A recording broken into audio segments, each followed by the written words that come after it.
All right, so now that we've talked about what the stock market is and how it works, and we've talked about the different types of orders, let's get into the fun part and let's start building our portfolios. This is where you decide where you're going to invest your money into and how you're going to grow it over time. This is episode 4, Building a Portfolio. One of the easiest ways to start is by using an all-in-one ETF such as XEQT or VEQT. These are super simple as they give you instant exposure to the Canadian, American, as well as international markets, all in just one investment. If you are someone that doesn't want to overthink too much or go through the process of checking everything, this is like a set it and forget it approach. Now, if you want a little more control, then you can build your own portfolio picking individual ETFs or stocks. For example, you might choose something like VCN or XIC for Canada. These ETFs give you exposure to the overall Canadian market. And then you can tag along a VTI for exposure to the American market. The benefit here is that you have control over how much you want invested into each specific region. The trade-off here is that you'll need to put in a little bit more work in rebalancing your portfolio as time passes. When it comes to building your own portfolio, you can also choose individual stocks.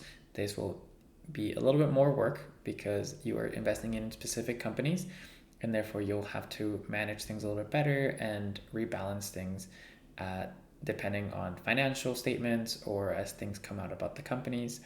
So definitely a little bit more work intensive, but it can pay off in terms of greater returns, but you're also taking a greater risk. All right, so just to give you guys a quick example of ETFs and stocks, we are actually going to take a look at the stock we bought in episode 2, which at this point was about a month ago. So we bought some Apple and we bought it at a price of $2.29. It is now sitting at $2.58, which gives us a return of $287.70. So if we were to pull out our money, we would get back $2,580. All right, and then just to give you a comparison, we have Apple right over here as our ticker symbol. We were able to buy 10 shares of it at a price of $2.29. We invested $2,292. The price now is $257. We are currently making $2,571. So that is a profit of $278. I know that these are not exactly the prices that were in the last, from the Investopedia, but I grabbed these numbers yesterday. So these are what the numbers are. It's more for comparison's sake so that you guys get an idea. So then we have VTI, which tracks the US just market in general. We were able to buy 7 shares with a roughly about the same amount of money. We were able to purchase it. If we would have purchased it, on the same date, we would have purchased it at 315, and it is currently sitting at 330, and it would have been a total profit worth of $110. And then the XIC, which tracks the Canadian market, because it's significantly lower, we were able to buy 50 shares of it. We would have paid $2,289. It is currently sitting at a price of $48. So we would now have a value of $2,404, and we would have been up $115. So obviously this one is double, if not over double, but both of these are, which obviously shows you that it can, buying single stocks can be a little bit more beneficial in the sense that you might make a much higher profit a little bit faster, but you also run the risk because Apple could just as easily drop in price from one day to another, and if you happen to sell off, then you would lose whatever capital you would have gained.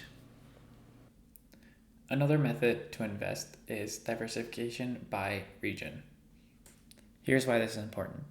Canada makes up about only 3% of the global market. The US makes up closer to about 60%, and the rest is made up by international regions such as Europe and Asia. If you only invest in Canada, you're tying your entire future on a small piece of the world's economy. Diversifying spreads out your risk. This way, if one market is struggling, the other ones can help to balance it out.